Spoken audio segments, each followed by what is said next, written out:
সুপ্রিয় দর্শক, বাংলাদেশ টেলিভিশনের নিয়মিত আয়োজন নিপীড়নের স্মৃতি অনুষ্ঠানে আপনাদের সবাইকে স্বাগত জানাচ্ছি। আপনাদের সঙ্গে আছি আমি সাঈদ খান।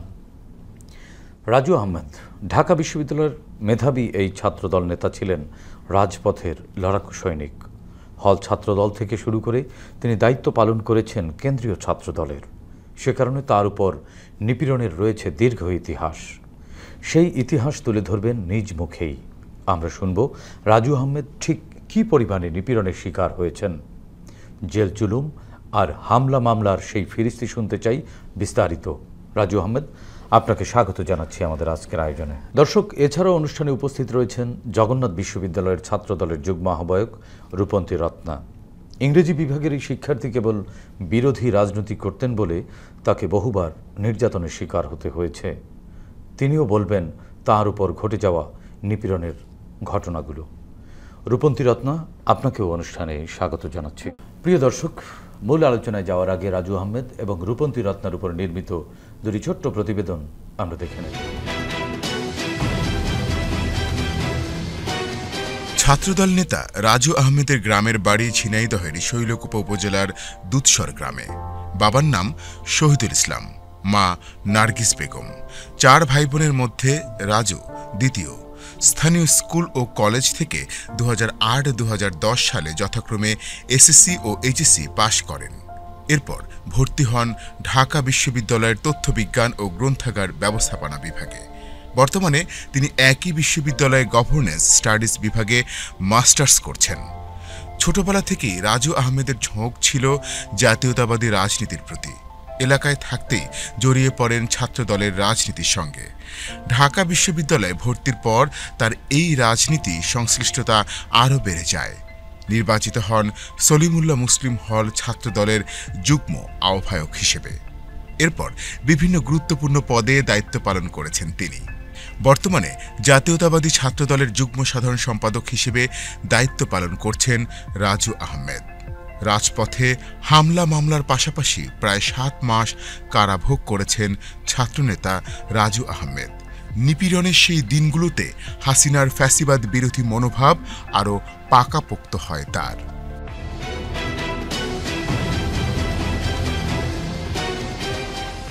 ঝিনাইদহের শৈলকুপা উপজেলার পুরাতন বাখরবা গ্রামের ব্যবসায়ী আবু বকর সিদ্দিক ও রাজিয়া খাতুনের 3 সন্তানের মধ্যে রূপন্তী রত্না সবার ছোট। স্থানীয় স্কুল ও কলেজ থেকে 2014 ও 2016 সালে যথাক্রমে কৃতিত্বের সঙ্গে এসএসসি ও এইচএসসি পাশ করেন। এরপর ভর্তি হন জগন্নাথ বিশ্ববিদ্যালয়ের ইংরেজি বিভাগে। পরিবার থেকেই জাতীয়তাবাদী রাজনীতির সঙ্গে তার পরিচয়। তবে বিশ্ববিদ্যালয়ে পা রাখার পর রাজনীতির প্রতি তার ঝোঁক বেড়ে যায়। হাসিনার ফ্যাসিবাদী শাসন ব্যবস্থার বিপরীতে সুস্থ ও গণতান্ত্রিক ধারার রাজনীতির হাল ধরতেই নেমে পড়েন রাজপথে। বিশ্ববিদ্যালয় ছাত্রদলের গুরুত্বপূর্ণ পদে দায়িত্ব পালন করে এখন তিনি জগন্নাথ বিশ্ববিদ্যালয় ছাত্রদলের যুগ্ম আহ্বায়ক। 24-এর বৈষম্য বিরোধী ছাত্র আন্দোলনের পাশাপাশি দীর্ঘ হাসিনা বিরোধী লড়াই সংগ্রামে রেখেছেন সাহসী ভূমিকা, যে কারণে হামলা মামলা আর নিপীড়নের মুখে পড়েছেন বহুবার। আঘাতে নুয়ে পড়েছেন, আবার উঠে দাঁড়িয়েছেন দেশ ও দেশের মানুষের পাশে দাঁড়ানোর অদম্য প্রেরণায়। রূপন্তী রত্না এক বাঘিনী কন্যার নাম, যার ত্যাগ, সাহস আর সংগ্রাম কালের পরীক্ষায় উত্তীর্ণ। জাতীয়তাবাদী রাজনৈতিক বলয়ে রূপন্তীকে পাড়ি দিতে হবে বহু পথ। সেভাবেই নিজেকে দিনকে দিন গড়ে তুলছেন এই অদম্য সাহসিকা। দর্শক, আমরা প্রতিবেদন দুটি দেখলাম। এবার শুনবো তাদের মুখ থেকেই নিপীড়নের সেই সব ঘটনা। শুরুতেই যাচ্ছি রাজু আহমেদ, আপনার কাছ থেকে জানতে চাচ্ছি, আপনি ঢাকা বিশ্ববিদ্যালয়ে লেখাপড়া করতেন, লেখাপড়ার পাশাপাশি ছাত্রদলের রাজনীতি করতেন। গণতন্ত্র ভোটাধিকার আদায়ের সংগ্রামে নেতৃত্ব দিতে গিয়ে বহুবার নানান ধরনের নিপীড়ন নির্যাতনের মুখে পড়েছেন, মামলা হামলার শিকার হতে হয়েছে। গত 15 বছরকে যদি ব্যাখ্যা করতে বলা হয়, সেটা দীর্ঘ আলোচনা হবে, কিন্তু এমনও কিছু ঘটনা রয়েছে যা আসলে কোনোদিন আপনি ভুলতে পারবেন না। সেই ঘটনাগুলোর মধ্য থেকে কোন জায়গা থেকে শুরু করতে চাচ্ছেন? বিশ্ববিদ্যালয় রাজনীতি শুরু করার পর থেকে আসলে আমরা বিরোধী দলের রাজনীতি শুরু করেছি। আমি তখন বিশ্ববিদ্যালয়ে ফার্স্ট ইয়ার সেকেন্ড ইয়ার শেষ করে মাত্র থার্ড ইয়ারে উঠেছি। আমাদের শেষ হয়েছে, আমরা 7 সেমিস্টারে পড়ি সময় 2015 সালে এটি ছিল। তো তখন আমাদের দলের পক্ষ থেকে হরতাল অবরোধের ডাক এসেছিল, গণতন্ত্র পুনরুদ্ধারের জন্য দল থেকে যে ডাক এসেছিল। আমরা সবসময় নিজেদের ভিতরে তাওনা কাজ করতো যে দেশের গণতন্ত্র পুনরুদ্ধার করতে হবে, মিছিলে অংশগ্রহণ করতে হবে, পড়াশোনার পাশাপাশি এদেশের মানে গণতন্ত্রের জন্য নিজেদের লড়াইটাকে অব্যাহত রাখতে হবে। সাধারণ মানুষের যে অধিকার থাকে সেই সাথে সাথে আমরা মানুষের গণতান্ত্রিক অধিকারটাকে, ভোটের অধিকারটাকে ফিরিয়ে দেওয়ার জন্য সবসময় চেষ্টা করেছি নিজেকে মিছিলে শরিক করার জন্য। এমন একটি সময় 2015 সালের 8 ফেব্রুয়ারি, তখন বইমেলা চলতেছিল ঢাকা বিশ্ববিদ্যালয় ক্যাম্পাসে। আমার বাসা তখন ছিল বকশীবাজার। তো আমি আমার একটা ফ্রেন্ড, আমরা ওই আন্দোলন চলাকালীন সময়ে রিক্সা করে, যখন হরতাল অবরোধ চলে তখন স্বাভাবিকভাবেই বিরোধী দলের একটা প্রবণতা থাকে যে মিছিল করতে হবে, মিটিং করতে হবে, বা একটা মিছিল করে আমাদেরকে হরতাল অবরোধের সমর্থন জানাতে হবে। তেমনি একটা মিছিল করার জন্য আমি বকশীবাজার থেকে আমার একটা বন্ধুসহ ক্যাম্পাসের দিকে আসতেছিলাম। ঠিক তখনই বকশীবাজার ঢাকা মেডিকেল মর্গের গেটে আমার ওই বন্ধুকে তার হলের ছাত্রলীগের তৎকালীন সেক্রেটারি দেখার পরে ওকে ধাওয়া দেয় আর কি। তো ও রিক্সা থেকে নেমে মর্গের গেটের ভিতরে চলে যায়। আমি তখন যেহেতু ওই রিক্সা ছিল, আমার সাথে ওরকম পরিস্থিতি ছিল না, তারপরেও আমাকে সন্দেহ করে ছাত্রলীগ তো আসলোই, ওখানে পুলিশ, তারপরে সাধারণ উৎসুক জনতা। আমাদের কাছে তখন মনে হয়েছে পরিবেশটা এমন ছিল যে পুলিশের সাথে সাথে, ছাত্রলীগের সাথে সাথে সাধারণ মানুষ, উৎসুক জনতা যারা ছিল আমাদেরকে ঘৃণার চোখে দেখতো আর কি। যে বিরোধী দলের রাজনীতি করা, মিছিলে অংশগ্রহণ করা, এটা মনে হচ্ছে অপরাধ। তো ওইখানটাতে ছাত্রলীগ আমাকে ধরলো, ধরে বেদম প্রহার করলো আর কি। ছাত্রলীগ সহ, মানে আমরা তো, হ্যাঁ, ওরা তো সবসময় বিভিন্ন স্পটে থাকতো। ছাত্র দলের কাউকে সন্দেহ হলে বা ছাত্র দলের কোনো নেতাকর্মীকে পেলে যে হামলা করতো, আসলে সেটা বর্ণনা করার মতো না। আমাদের অসংখ্য নেতাকর্মী এই হামলার শিকার হয়ে পঙ্গুত্ব বরণ করেছে। কারোর দীর্ঘদিন মানে কারো কিডনি নষ্ট হয়ে গেছে হামলার এই মারের এই প্রকোপ সহ্য করতে না পারে। তো মানে ওইখানে অসংখ্য ছাত্রলীগ ছিল। আমার ওই দিনের কথা মনে হলে এখনও আমার মানে কি বলবো, আমি সেই দুঃখটা ভুলতে পারি না। ওই মোড়ে ছাত্রলীগের প্রায় 20-50 জন নেতাকর্মী আমাকে মারতে মারতে আমার শার্ট ছিঁড়ে ফেলেছিল, আমার হাতের ঘড়ি, তারপরে আমার মোবাইল, এমনকি আমার প্যান্ট পর্যন্ত ছিঁড়ে গেছিল, জুতা সহ। আমি শুধুমাত্র আমার প্যান্ট ছিল আর এক প্রকার বিভৎস অবস্থায় ছিলাম। ওই ছবিটা এখনও আমার কাছে আছে, আমি দেখলে ওটা ভুলতে পারি না। শুধু এটাই শেষ না, আমাকে পুলিশ নিয়ে এক দফা গাড়ির ভিতরে মারলো, মানে ওই স্পট থেকেই। তারপরে পুলিশে বলতে পুলিশ ওইখানে পুলিশের গাড়ি ছিল, যেহেতু বকশীবাজার মোড়ে সবসময় একটা পুলিশের টহলের গাড়ি থাকে, তো ওই গাড়ির ভিতরে আমাকে দিয়ে দিল, বা পুলিশ আমাকে ওইখানে নিল। পুলিশের তো মানে দায়িত্ব ছিল আমাকে রক্ষা করা, কিন্তু সহযোগিতা পেয়েছে, আমাদের রক্ষা করার দায়িত্ব ছিল। কিন্তু আমরা দেখি নাই যে পুলিশের সেই স্বেচ্ছায় স্বপ্রণোদিত হয়ে যে একজন মানুষ, বাংলাদেশের নাগরিক, তাকে হামলা করা হচ্ছে বিরোধী মতের কারণে, বিরোধী ছাত্র রাজনীতি করার কারণে, তাদের সেটা আমরা করতে দেখিনি। বরঞ্চ তাদের কাছ থেকে নিয়েও আমাদেরকে তাদের দেখানোর জন্য যে আমরাও তোমাদের সাথে আছি, আর এক দফা মারা হলো আর গাড়ির ভিতরে নিয়ে, গাড়ির ভিতরে ফেলে। তো তারপরে ওইটা বকশীবাজার মোড় ছিল, তারা তাদের হাতে লাঠি ছিল, পুলিশের যে লাঠি থাকে ওই লাঠি দিয়ে আমাকে আবার ছাত্রলীগ থেকে নিয়ে মারলো, নিয়ে গাড়ির ভিতরে লাগলো। আমি তো অজ্ঞান অবস্থায় ছিলাম, আমি তো রক্ত বেরোচ্ছিল, গালের দাঁত টাত ফেটে গেছিলো। তো আমাকে চিকিৎসা না দিয়ে গাড়ির ভিতরে ফেলে রাখছে।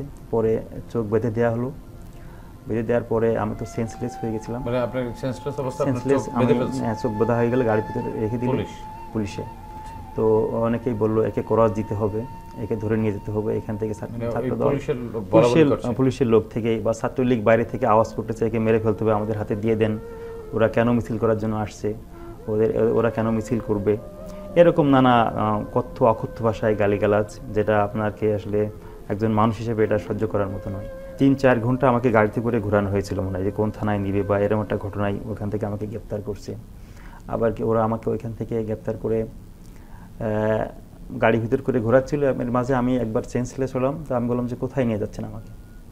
তো তখন ওরা কোনো কিছু বললো না, বললো যে আপনাকে আমরা নিয়ে যাচ্ছি এক জায়গায়। তো আমাকে বলতেছে না আমাকে থানায় দিবে নাকি চকবাজার থানায়, নাকি আমাকে শাহবাগ থানায় দিবে, এটা তারা আমাকে বলছেন। আমাকে প্রায় 4-5 ঘন্টা ওরা গাড়ির ভিতরে রেখেছিল। এরপরে আমার যখন সেন্স আসলো তখন আমাকে ঘুরায়, রাস্তা থেকে ঘুরায় শাহবাগ থানায় নিয়ে আসলো। তো তৎকালীন ছাত্রলীগের প্রেসিডেন্ট সেক্রেটারি ছিল মেহেদি ওমর শরীফ, বিশ্ববিদ্যালয় ছাত্রলীগের। ওরা দেখি থানায় আমার জন্য এসে বসে আছে যে অমুক আসবে আর কি। থানায় আসার পরে আমাকে যখন দারোগার রুমে নিয়ে আসা হলো, তখন তো আরও ছাত্রলীগের নেতাকর্মী ছিল। আনার পরে দারোগার সামনেই আমাদেরকে আবার মারা হলো। ছাত্রলীগের লোকজন কেউ লাথি মারতেছে, কেউ সভাপতি সেক্রেটারি ওদের সামনেই, মানে ওদের যে কর্মীরা ছিল ওরা আমাকে থানার ভিতরে দারোগার রুমের সামনেই। তারপরে ওরা যখন থানা থেকে বেরোলো তখন আবার পুলিশ আমাকে নিয়ে ওদের হেফাজতে নেওয়ার পরে তিনজন পুলিশ ছিল, ওরাও আমাকে মানে আবার আরেক দফা নিয়ে যেত, ওই সাইডে ওদের রুম থাকে, টর্চার সেল মতো রুম থাকে আর কি, ওখানে নিয়ে যেয়ে মারলো, স্বীকারোক্তি নিল এই ক্যাম্পাসে কি নাশকতা করার জন্য এসেছিল কিনা। ওরা আমার কাছ থেকে মানে 2জন পুলিশ ধরলো আর একজনকে মারতেছিল। ওরা আমরা তখন সদ্যমাত্র ক্যাম্পাসে স্টুডেন্ট, আমাদের 3rd ইয়ার শেষ করে 4th ইয়ারে, তখন তো এত কিছু বুঝি না আর কি। পুলিশ আমাদেরকে বারবার স্বীকারোক্তি নিতে চাই। ওনার ফোন বের করে যে ভিডিও করতেছিল, বলতেছিল যে বল তুই ক্যাম্পাসে নাশকতা করার জন্য এসেছিলি, ক্যাম্পাসে বোম মারার জন্য এসেছিলি, ককটেল মারার জন্য এসেছিলি, নিয়ে আমাকে হাত নিয়ে বলছিল। হ্যাঁ, উনি বলতেছিলেন এরকম। তারপরে উনিকে আমাকে রেকর্ড করলো, বলে এটা বলার পরে তো এখান থেকে ছেড়ে দেবো। আমরা তো আসলে পুলিশের এই মানে থানায় যখন আপনি যাবেন তখন পুলিশ আপনার সাথে মানে আপনাকে মারার পরে আবার ভালো আচরণ করবে, মনে হয় যে না মানে তাহলে ওরা মনে হয় আপনাকে ছেড়ে দিবে, এরকম আচরণ করবে আর কি। এটা হয়তো ওদের পলিসি ছিল যে একজন মানুষকে চরমভাবে মারার পরে একজন মারবে আর একজন এসে ভালো আচরণ করবে। মানে আপনি কি কথা বলতে পারতেছেন না, আপনাকে মারা হচ্ছে বেদমভাবে, আর একজন এসে বলছে আপনাকে ছেড়ে দেওয়া হবে একটু পরেই, আপনি বিশ্ববিদ্যালয়ের স্টুডেন্ট, বলেন যে আপনি এটার জন্য আসছিলেন। আপনার তখন ওরা ওই যে 164 করার জন্য বা মানে আপনি একটা ঘটনার সাথে জড়িত থাকেন বা না থাকেন, ওরা কিন্তু আপনাকে ওর সাথে জড়াই ফেলবে আর কি। তারপরে তো আমাকে আরেকবার মারার পরে আমি তখন অর্ধেক আমার জামা কাপড় ছিঁড়ে গেছে, তো তখন ওখানে আমাকে আবার ওই এসে নিয়ে আসলো, গারদে দিয়ে আসলো। তখন তো আমার প্রাথমিক চিকিৎসাও দেওয়া হয়নি আর কি। আমাদের সারা এই পিঠে বা পায়ে আমাদের নাক মুখ দিয়ে রক্ত বেরোচ্ছিল আর কি। চিকিৎসা না দিয়ে আমাকে গারদে রেখে দিল আর কি। আপনার কাছ থেকে শুনবো রাজু আহমেদ, আমরা একটু রূপন্তী রত্নার কাছ থেকে শুনে আসি। রূপন্তী রত্না, আপনি কোন জায়গা থেকে শুরু করবেন? আপনি একটা মেয়ে মানুষ, জগন্নাথ বিশ্ববিদ্যালয়ের শিক্ষার্থী ছিলেন, ইংরেজি বিভাগের ইংরেজি সাহিত্যের স্টুডেন্ট। এরা এমনি একটু পড়াশোনার বেশি চাপের মধ্যে থাকতে হয়, তার মধ্যেও আবার রাজনীতি করতেন। হ্যাঁ, একেবারে সক্রিয় রাজনীতিতে জড়িত ছিলেন। আসলে মানে মেয়ে মানুষ হিসেবে কি একটু ছাড় দিত না তারা? একদমই না। আমি যদি স্পেসিফিকলি বলি, আমার জীবনের একটা কালো রাত আছে, যে রাতের কথা এখানে বলতে আসছি। কারণ আমি নর্মালি গ্রামের খুব অর্ডিনারি একটা গার্ল ছিলাম, যে মেয়েটা একেবারে মধ্যবিত্ত পরিবার থেকে উঠে আসা, মধ্যবিত্ত সচ্ছল একটা ফ্যামিলির আমি, বাবা মার একটাই মেয়ে, যে রাজনীতির সাথে কোনোভাবে ইনভলভ ছিলাম না। গ্রামের স্কুলে রত্না নাম বললেই সবাই চিনে, কারণ আমি স্কুল কলেজ সব সময় আমি ফার্স্ট ছিলাম। তো ওই সময় আমি সকলের মধ্যমণি ছিলাম। তো স্কুল কলেজের গণ্ডি পেরিয়ে আমি যখন জগন্নাথ বিশ্ববিদ্যালয়ের অনার্স ফার্স্ট ইয়ারে ভর্তি হই, ভাগ্যক্রমে আমার কত সালের কথা বলছেন? 2018।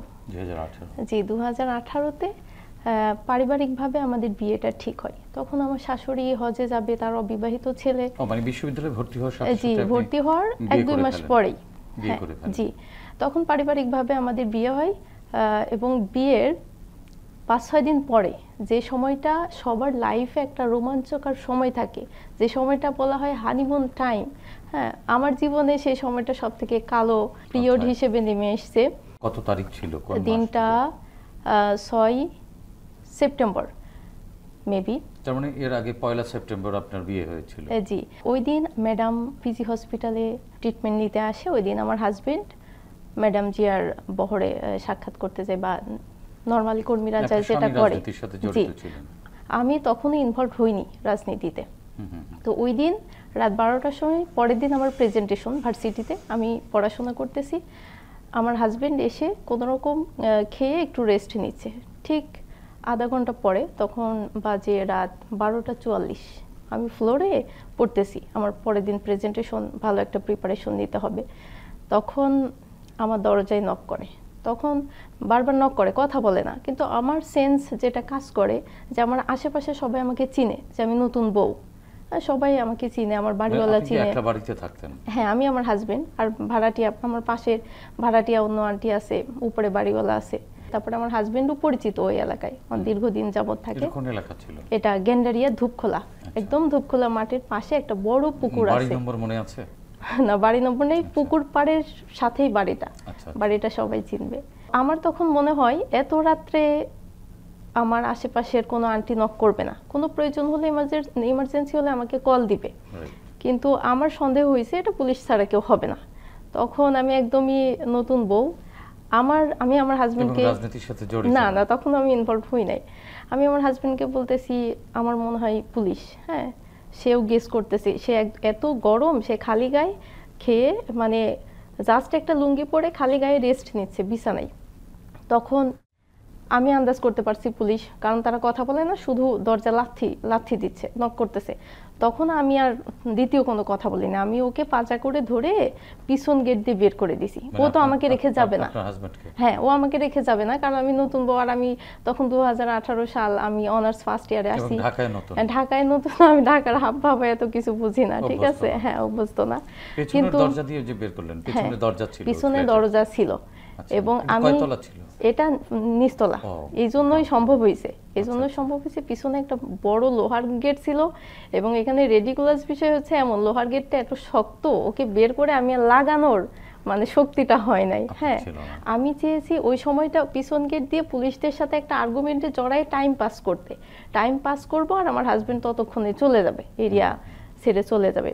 আর ওই সময়টা পুলিশ আমাকে বারবার বলতেছে দরজা খুলেন। আমি বলছি কি আপনারা, আমি তো চিনি না, আমি একা ঘরে, আমি হাইড করতেছি, আমার হাজবেন্ড নাই, আমি ঘরে একা। আমি বলতেছি আমি ঘরে একা একটা মেয়ে, আমি কেন খুলবো, আপনারা কে, পরিচয় দেন, আপনারা আমার বাড়িওয়ালাকে ডাকেন, বাড়িওয়ালাকে ডেকে তারপরে আসেন, আমি খুলবো। তখন তারা এই যে আর্গুমেন্টটা জড়াচ্ছে, আমার টেন্ডেন্সি আমার হাজবেন্ড চলে যাক, সে প্রাণে বেঁচে যাক, কারণ ওই সময় 2018 ইলেকশন সময়ে প্রচুর ধরপাকড়, মানে ওকে পাইলেই ওই সময় নির্বাচনের আগ মুহূর্তে, এবং ওই সময় ওর গেন্ডারিয়া থানাতে ওয়ারেন্ট ছিল, ওকে পাইলেই একটা মানে বাজে একটা ঘটনা ঘটবে, এমন ওদের চোখে মুখে পুলিশের যেটা দেখছি সেটা আমার মনে হয়েছে। তো ওই সময়টা আমি যেটা করছি, ওরা এক পর্যায়ে দরজা ভেঙে ফেলছে, মানে এই যে গ্রামের যে খিল টাইপের ইয়া থাকে না, ওই দরজা, ওই খিল ভেঙে ফেলছে, সিটকেনি, হ্যাঁ ভেঙে ওরা ঢুকে পড়ছে। এবং আমাকে, আমি তো তখন একদমই মানে এমন ছোট টাইপের দেখা গেছে, একটা টপস একটা প্লাজো পরে রইছি, ওরা ভাবছে যে আমি তার ওয়াইফ না। তারা আমাকে তখন থেকেই মানে একের পর এক প্রশ্ন, এবং ওইখানে ওরা বুঝে শুনে সব আইডেন্টিফাই করে আসছে, কারণ ওইখানে আমার জগন্নাথের ছাত্রলীগ ছিল অনেকগুলা, ওরাই নিয়ে এসছে পুলিশ, এবং পুলিশ একজন দুইজন না, পুরো একটা মাইক্রোবাস ভরে, গেন্ডারিয়া থানা থেকে পুরো একটা মাইক্রোবাস ভরে ওরা আসছে। তখন তো আমাকে কোশ্চিন যে ঘরে কে ছিল, আমি বলছি কেউ না, আমি একাই ছিলাম। তখন বলতেছে না, আমার হাজবেন্ডের আবার ঘড়ি রেখে গেছে, ঘড়ি টড়ি মানে যা ওরা তো বুঝতে পারে অপারেশন করতে আসলে যে এখানে কেউ ছিল। আমি অস্বীকার করছি, আমি বলছি না কেউ ছিল না, আমি একাই ছিলাম, আমার কাল পরীক্ষা, আমি পড়তেছি। বলছে থাকে কে কে, আমি বলছি আমার হাজবেন্ড, আমি। তখন বলছে হাজবেন্ডের ছবি দেখান, আমি বলছি না আমার হাজবেন্ডের ছবি নেই। ততক্ষণে আমি আমার অ্যান্ড্রয়েড ফোনগুলা এই জাজিমের নিচে লুকাই ফেলছি, হ্যাঁ লুকাই ফেলছি। তো তখন ওরা, আমার হাতে একটা বাটন ফোন ছিল, তখন ওরা বলতেছে যে না ঘরে আপনার হাজবেন্ড ছিল, তাদের বের করে দেন, এই সেই। তখন থেকে আমার সাথে স্ল্যাং বা যেভাবে কথা বলতেছে তারা এটাও ইউজ করছে, আপনি ওয়াইফ না, আপনি লিভ টুগেদার করতেছেন।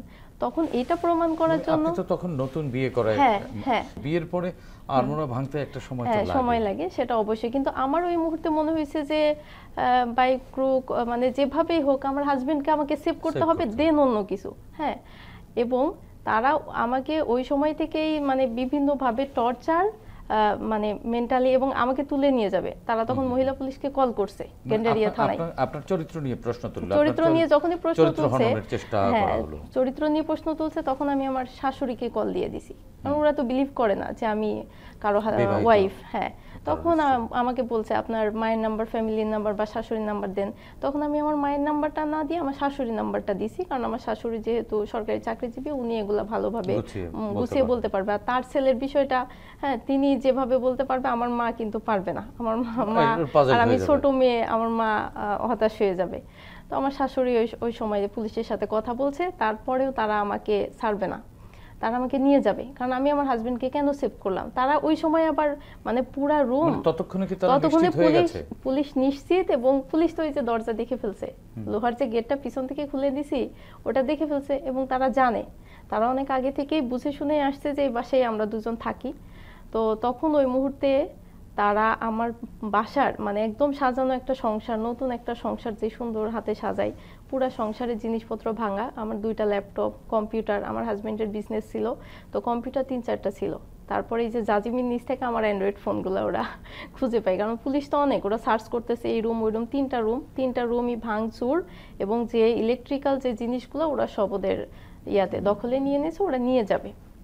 তারপরে ওই সময় তো পুরা এলাকার মানুষ, তখন ওই 12টা 44 যে আসছে, তখন আমার সাথে যে ঝামেলাগুলো হচ্ছে তখন রাত 1:30টা অবধি, ওই সময় কিন্তু পুরা এলাকাবাসী, হ্যাঁ পুরা এলাকাবাসী চলে আসছে, আশেপাশের বাড়িওয়ালা থেকে শুরু করে পাশের বাসার আন্টিরা যারা আমাকে চিনতো সবাই। তখন মহিলা পুলিশ আনছে, মহিলা পুলিশ এনে ওসি মাহবুবের কথা আমি বলতে পারি, ওসি মাহবুব নিজে দাঁড়ায় থেকে আমার মতো একটা ছোট মেয়ের সাথে সে কিভাবে আর্গুমেন্টে গেল আমি এখনো বুঝি না। তারা ওই সময় মহিলা পুলিশ কল করে এবং আমাকে নিয়ে যাবে, সকল বন্দোবস্ত ওদের রেডি হয়ে যায়, ওরা সব কিছু গাড়িতে উঠায়। তখন একটা পুলিশ আমাকে ইশারা দিয়ে বলে যে যা যা নিতেছে তুমি একটা লিস্ট করে ওদের থেকে সাইন নাও, কারণ এই জিনিসগুলো তোমার লাগবে পরবর্তীতে, মানে ইশারা দিয়ে আমাকে বুঝাইছে। তখনও ওসি মাহবুবকে আমি বলছি যে স্যার আপনি আমার সাথে যা করতেছেন বা যা নিতেছেন এগুলা কিন্তু আমার জিনিস, এগুলো আমার বিজনেস পারপাস, এই জিনিসগুলো আমি ইউজ করি, এই জিনিসগুলো আমার লাগবে, আপনি যা যা নিচ্ছেন একটা লিস্ট করেন, এত বড় একটা লিস্ট, কারণ আমার ঘরে অনেক জিনিস ছিল, নতুন সংসারে সুন্দর করে একটা সাজানো সংসার। তো ওই সময়টা উনি আমাকে বলে এত ছোট একটা মেয়ে বেশি ওভার স্মার্টনেস দেখাবে না, তাকে থাপ্পড় মারতে যাই, কিন্তু আমি হ্যাঁ ওসি নিজে থাপ্পড় মারতে যাই, কিন্তু আমি স্ট্রং, মানে 1 সেকেন্ডের জন্য ওরা আমার ভিতরে উইকনেস দেখে নাই, এই জন্য ওরা বেশি ক্ষিপ্ত হয় যে এতটুকু একটা মেয়ে কিভাবে এত স্ট্রংলি হ্যান্ডেল করতেছে। ঠিক আছে, তারপরে আমি কিন্তু সবই পজিটিভ নিচ্ছি এবং আমি হাসতেছি, কারণ আমি তো ততক্ষণে নিশ্চিত আমার হাজব্যান্ড এরিয়া ছেড়ে চলে গেছে, আমার মাথায় একটাই যে আমাকে নিয়ে যাক, যা ইচ্ছা তাই করুক, আমার হাজব্যান্ডকে যেন না ধরে, আমি তো মামলা প্লাস পলিটিক্সের সাথে ইনভলভ না, আমাকে নিয়ে কি করবে, যা করে করবে, তো আমাকে তুলবে, গাড়িতে তুলছে ওই সময় আমি মহিলা পুলিশ, হ্যাঁ মহিলা পুলিশ তুলছে। তখন আমি বলছি আমাকে তুলতেছেন, আমাকে কাল সকালে আপনারা ছাড়তে বাধ্য হবেন। ওরা বলে কেন? তখন আমি মানে একটু টেকনিক্যালি একটা আমার এলাকার একটা নেত্রীর নাম বলছি, উনি কিন্তু আমার আপন আত্মীয় রিলেটিভ হয়, উনি আমাকে অবশ্যই উনি নিজে নিতে আসবে, তখন কিন্তু আপনারা আমার নামে কোনো কিচ্ছু নাই, হ্যাঁ আমাকে এইভাবে আপনারা হেনস্থা করতে পারেন না, আমার নামে মামলা নাই, কিচ্ছু নাই, আমি কোনো পলিটিক্সের সাথে ইনভলভ না, আমার সাথে যেগুলো করতেছেন এর দায় কিন্তু আপনাদের দিতে হবে, এর জবাব দিতে, মানে আমি এরকমই বলছি, এর জবাব আপনাদের দিতে হবে। তখন ওসি চুপ করে মানে ওদের দাঁড় করাই ফেলে যে আচ্ছা দাঁড়াও। তারপরে বাড়িওয়ালারা তো সবাই, মহিলারা চেষ্টা করতেছে যে আমাকে যেন না নেয়, হ্যাঁ মহিলারাও চেষ্টা করছে আমাকে না নেয়, তখন সবার মানে এই যে চাওয়া প্লাস আমার স্ট্রং একটা হ্যান্ডেল ওরা দেখে ওরা বলে ঠিক আছে ওকে এখন নিব না, ওই বাসার মধ্যেই অবরুদ্ধ থাকবে। ঠিক আছে, বাড়িওয়ালাদের বলে যে ও যেন আমরা যখন আসবো তখনই যেন ওকে আমরা পাই, ও যেন বাসা থেকে বের না হতে পারে, এবং বাড়িওয়ালা মাইন্ড সেট আপ করে ফেলে আমি বাসা থেকে যেতে পারবো না, আমি বাসার মধ্যেই থাকবো। হ্যাঁ, তখন ওরা চলে যাওয়ার পরে বাড়িওয়ালা আন্টির সাথে আমার কথাবার্তা হয়, সবার সাথে, আমার হাজবেন্ড যে পলিটিক্স করতো ওনারা জানতো। যখন পুলিশ হেনস্থা করলো, যে মহিলা পুলিশরা গাড়িতে তুলে ফেললো এবং ওসি মাহবুব আপনাকে নিয়ে যাবেই এরকম মনস্থির করলো, কেউ রাখতে পারছিল না, তখন ভয় পাননি একটু? তখন কি মানে নিজের মধ্যে কোনো কনফিউশন কাজ করেনি যে আমি অযথা একটা বিপদের মধ্যে পড়তে যাচ্ছি? একদমই না, কারণ আমি যে লোকটাকে বিয়ে করছি এই লোকটাকে আমি বুঝে শুনে বিয়ে করছি।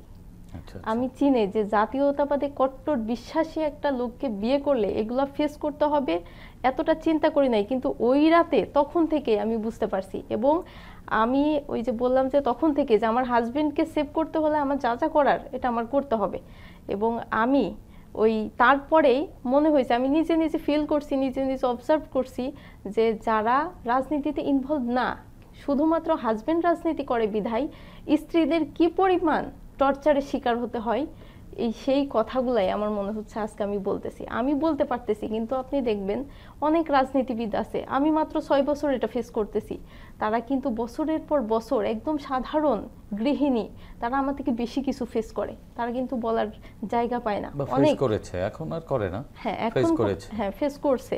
ওই রাত থেকে আমার স্ট্রাগলটা শুরু। এর পরের স্মৃতিটা শুনবো রত্না, আমরা একটু রাজু আহমেদের কাছ থেকে আরেকটু শুনে আসি। রাজু আহমেদ, আপনাকে থানায় আটকে আবারও পেটালো, কাপড় চোপড় সব ছিঁড়ে ফেলেছিল, রক্তে ভিজে গিয়েছিল। তো কাপড় ছিঁড়ে গিয়েছিল। আমার একটা বন্ধু ছিল, ও সাংবাদিকতা ডিপার্টমেন্টে, ও এখন সাংবাদিকতা করে, সায়েম নাম। ও আমাকে ওর একটা টি শার্ট ওর গায়ে ছিল, হালকা শীত মানে তখন তো ফেব্রুয়ারি মাসে প্রায় আছে, ও 2টা টি শার্ট ছিল, একটা খুলে আমাকে দিয়ে আসে থানায় আমাকে দেখার উদ্দেশ্য। সাদা টি শার্ট একটা মনে আছে আমার, ও টি শার্টটা আমাকে দিয়ে আসছিল। তো আমি ওই যখন দেখা করতে তখন ওই টি শার্টটা দিয়ে আসছিল, ওটা দিয়েই সারা রাত কেটে গেল। তো আমি যে একটা অসুস্থ মানুষ, আমাকে এরকম করে মারা হয়েছে, আমাকে চিকিৎসা করতে হবে, আমাকে প্রাথমিক চিকিৎসা দিতে হবে, এটাও আমরা তাদের ভিতরে কখনো লক্ষ্য করিনি। আরও অনেক আসামি ছিল, তাদের প্রত্যেকেরই অবস্থা এরকম আমার মতো, মানে ক্ষত বিক্ষত এক প্রকার। পুলিশ টর্চার করলে, বিরোধী মতের কারোকে পাইলেই, মানে সন্দেহ হলেই তাকে এমন পেটানো হতো যে তাকে মানে অবস্থা খারাপ হয়ে যেত। আমি দেখলাম 2-3 লোক। তারা কি মানে সাধারণ নাগরিক না তারাও রাজনৈতিক কর্মী? তারাও ওই জাতীয়তাবাদী বিশ্বাসী জনগণ, রাজনৈতিক আন্দোলন সংগ্রাম চলতেছিল রাস্তাঘাটে, তাদেরকে ওরকম করে গ্রেপ্তার করছে এবং সবাইকে এরকম মারা হয়েছে এবং বেদম প্রহার করা হয়েছে, সবাই রক্তাক্ত প্রায়। এমন পর্যায়ে সকালে যখন আমাদেরকে 10টার দিকে মনে হয়, 10টা বা 10:30 এরকম দিকে, মানে তো এর মাঝে অনেকেই সাক্ষাৎ করতে আসছে, আমি শুনতেছি, কিন্তু কাউকেই সাক্ষাৎ করতে দেওয়া হয়নি, বরঞ্চ অকথ্য ভাষায় গালিগালাজ করে তাদেরকে ফিরিয়ে দেওয়া হয়েছে যে না, তার সাথে সাক্ষাৎ করা যাবে না। তো এরকম পরে 10টার দিকে আমাদেরকে থানায় সিএমএম কোর্টে নিয়ে যাওয়া হলো। আর গাড়িতে অনেক লোক, মানে যেখানে 10 জনের ক্যাপাসিটি সেখানে 30 জন লোক ঢুকাচ্ছে আন্দোলন সংগ্রামের ভিতরে। সবার অবস্থাই খুবই খারাপ, কারোর কোনো প্রাথমিক চিকিৎসা নেই, সবাইকে নির্যাতন করা হয়েছে, কারো হাত পা কেটে গেছে, কারোর গাল কেটে গেছে, মুখ কেটে গেছে, কারো দাঁত ভেঙে গেছে। এমন লোক দেখেছি যে পুলিশ হয়তো বক্সিং দিয়েছে বা লাঠিতে আঘাত করছে, দাঁত ভেঙে পড়ে গেছে, এরকম অবর্ণনীয় আর কি। মানে আমরা যখন, আপনার কি হয়েছিল? আমার এই দাঁতটাই নড়ে গিয়েছিল আর ভিতরে কেটে গেছিল। আমার এই বললাম তো, পায়ে একদম কালো হয়ে গেছিল আর জামা কাপড় তো সব ছিঁড়ে গিয়েছিল। ওই ছবিটা আমার কাছে এখনো আছে, আমরা দেখলেই আমরা ওই মানে বিভৎস সেই রাতের কথা মনে পড়ে। এবং 4 দিনের মানে রিমান্ড মঞ্জুর করলো, তখন রিমান্ড দেওয়া হয়েছিল 4 দিন, মানে জেল হাজতের সামনে আর কি, মানে 4 দিন কাস্টডিতে, মানে আবার যে জেল গেট জিজ্ঞাসাবাদ দেওয়া হয়েছে, কারাগারে 4 দিন জিজ্ঞাসাবাদ করা হবে। পরে আর ওইটা দেখলাম হইল না। তো এরকম করে আমরা 6 মাস 27 দিন কোনো প্রকার চিকিৎসা ছাড়া, একজন স্টুডেন্ট। তখন কি মামলা দিয়েছিল আমাদেরকে? তখন দিয়েছিল বিস্ফোরক, বিশেষ ক্ষমতা আইনে বিস্ফোরক দ্রব্য আইন, ভাঙচুরের যে মামলাটা থাকে, ওই মামলাটি দিলেই আপনার তখন আমাদের দলের মহাসচিব থেকে শুরু করে যারা সিনিয়র নেতৃত্ব সবাইকে একই মামলায় দিত এবং এই মামলায় 6 মাসের আগে কাউকে জামিন হতো না। এই যে বলছিলেন যে মিড টার্ম পরীক্ষা বা সেটা একটু বলি। পরীক্ষাটা দিতে পেরেছিলেন? না, পরে দিতে পারলাম না, মিড টার্ম পরীক্ষা দিতে পারলাম না। আমরা তো 6 মাস 27 দিন 2টা ঈদ আমার জেলখানার ভিতরে করতে হয়েছে ওই অসুস্থ শরীর নিয়ে। মিড টার্ম পরীক্ষা দিতে পারিনি, কিন্তু আমাকে ওইখান থেকে আবার আমরা 8 তারিখে গ্রেপ্তার হলাম। নাজিমউদ্দিন রোডে তখন জেলখানাটা ছিল। আমাকে 14 তারিখ 15 তারিখে আমাদেরকে মানে এখান থেকে চালান করে দেওয়া হলো কাশিমপুর কারাগার 2-এ, গাজীপুরে দেওয়া হলো। তো ওইখানে 3 মাস ছিলাম। তো এর মাঝে আমি একটু যোগাযোগ করেছিলাম আমাদের বন্ধুদের মাধ্যম দিয়ে বা আমাদের বড় ভাইদের মাধ্যম দিয়ে, যে আমার তো কয়দিন পরে সেমিস্টার ফাইনাল পরীক্ষা, মিড টার্মটা দিতে পারি নাই, কিন্তু সেমিস্টার ফাইনাল পরীক্ষাটা দিতে পারি, যাতে আমাদের যে ইয়ারটা যাতে লস না হয়। শিক্ষার একটা, ঢাকা বিশ্ববিদ্যালয়ে ভর্তি হয়েছি, শিক্ষা জীবন লস হয়ে যাচ্ছে, এটা খুবই হতাশা কাজ করতো, চিন্তা কাজ করতো। তো জানানোর পরে আমাকে ডিপার্টমেন্ট থেকে পরীক্ষা নেওয়ার ব্যবস্থা করছিল। আমরা সেমিস্টার ফাইনাল পরীক্ষা 7 সেমিস্টার জেলখানাতেই দিয়েছিলাম। আমার মনে আছে 2015 সালে প্রথম রমজান ছিল, রোজা ছিলাম, আমি কাশিমপুর কারাগার 2-এ ছিলাম। তো জেল পরীক্ষার অ্যাপ্লাই করার কারণে ওইখান থেকে আবার নাজিমউদ্দিন রোডে নিয়ে আসছিল পরীক্ষা দেওয়া, যেহেতু বিশ্ববিদ্যালয়ের কাছে পরীক্ষা নেওয়ার সুবিধার জন্য। আমি একটা স্টুডেন্ট, আমি তো কোনো সন্ত্রাসী না, কিন্তু কাশিমপুর 2 কারাগার থেকে যখন আমাকে নাজিমউদ্দিন রোডে নিয়ে আসে তখন ডান্ডা বেড়ি পড়ানো হয়েছিল। আমি একজন ছাত্র মানুষ, আমি ছোট, মানে চিহ্নিত কোনো অপরাধী না, আমাকে ডান্ডা বেড়ি পড়ানো। আমি বললাম, রিকোয়েস্ট করছিলাম যে আমি তো এই আমার যাইতে আধা ঘন্টা লাগবে, মানে 1-1.5 ঘন্টা হয়তো লাগবে সর্বোচ্চ।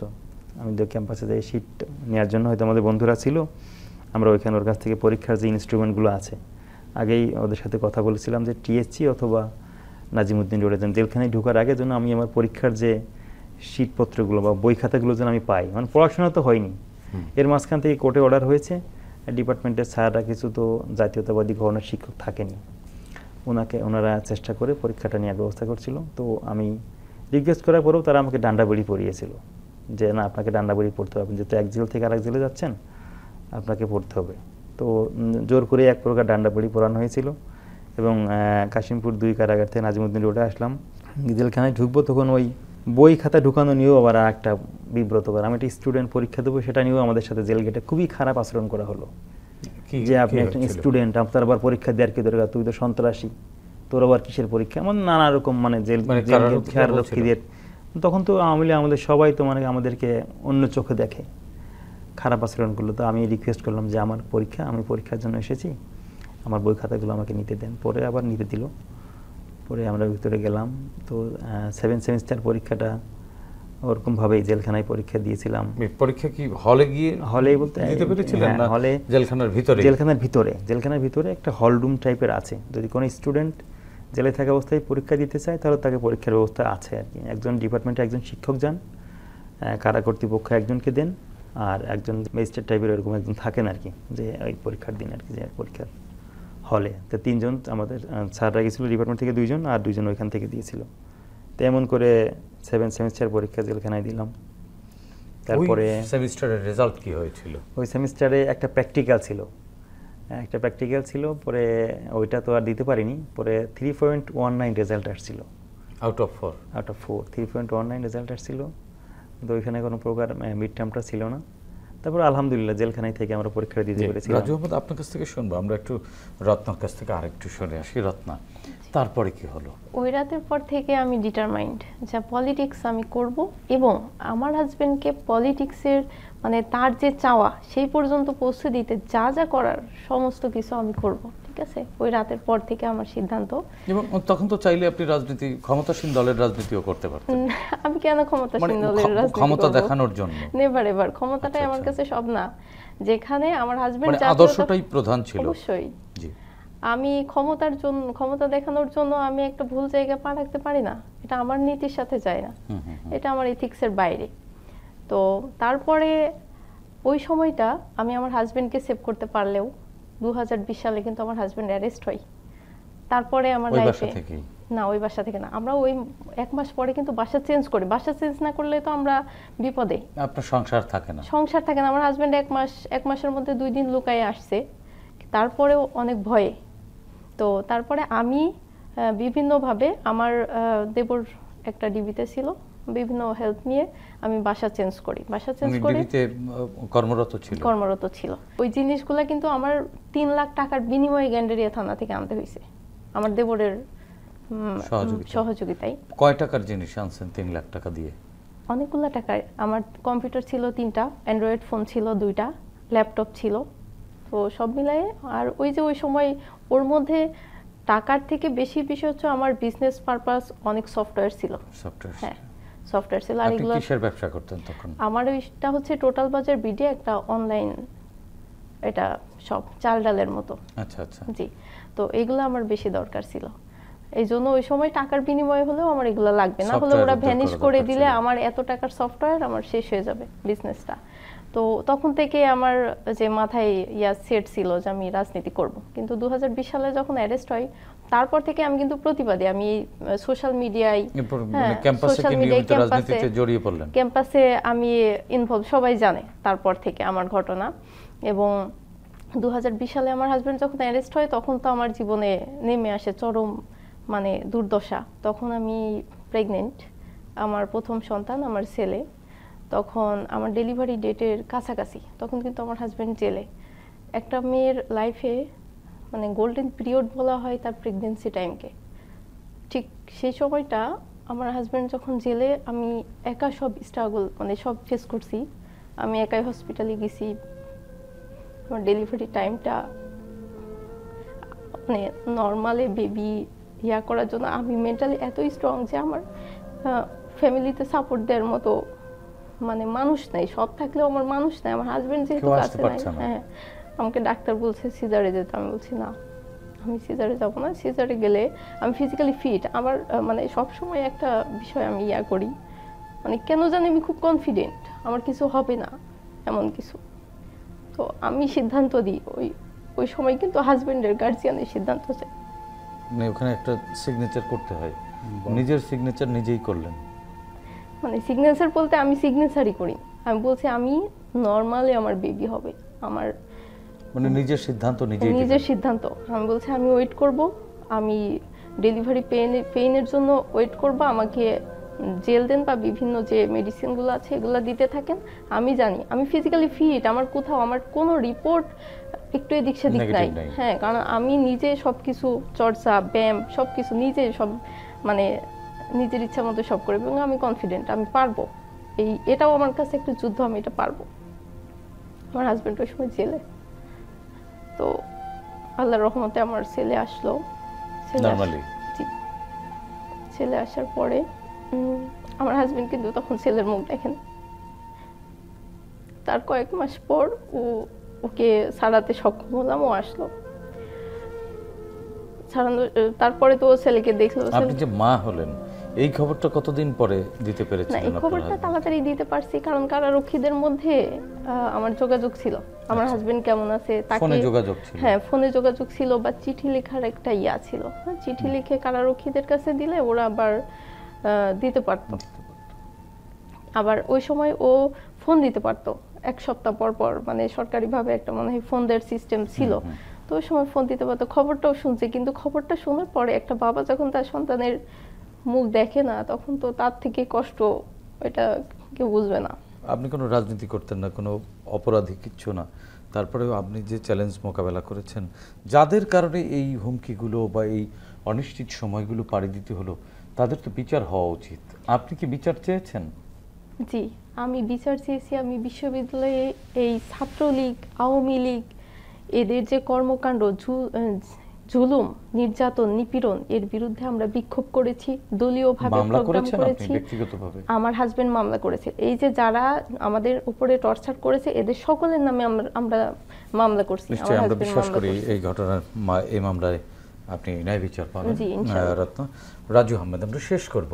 এই যে আমাদের সাথে যে আচরণগুলো করা হয়েছে, শুধু আমি না, বাংলাদেশের অসংখ্য নেতাকর্মী যারা সাথে এরকম করা হয়েছে। রমজানের ভিতরেও আমাদের উপরে একবার হামলা হয়েছিল মর্মান্তিকভাবে, 7 দিন জেলে মানে হসপিটালে ছিলাম। এইরকম কর্মকাণ্ড ক্যাম্পাস আমরা ছাত্র রাজনীতি করি। আমরা আগামী দিনে যে ক্যাম্পাস বিনির্মাণ করতে চাই, সেই ক্যাম্পাস যাতে প্রত্যেক শিক্ষার্থী তার শিক্ষা জীবনটা সুন্দর করে শেষ করতে পারে, নির্বিঘ্নে করতে পারে, শিক্ষার পরিবেশ থাকে, আমরা সেই ক্যাম্পাস চাই, সেই ক্যাম্পাস বিনির্মাণ করতে চাই। আর যারা এই সকল কার্যক্রমের সাথে জড়িত ছিল তাদের আমরা প্রত্যেকের বিচার চাই। জি, ধন্যবাদ রাজু আহমেদ, ধন্যবাদ রূপন্তী রত্না, আপনাদের দুজনকেই। প্রিয় দর্শক, শেখ হাসিনা সময়ের স্রোতে হারিয়ে যাওয়া ঘৃণিত স্বৈরাচারের নাম, যিনি নিজের ক্ষমতাকে দীর্ঘস্থায়ী করতে বিরোধী রাজনৈতিক কর্মীদের উপরে চালিয়েছিলেন নিপীড়ন।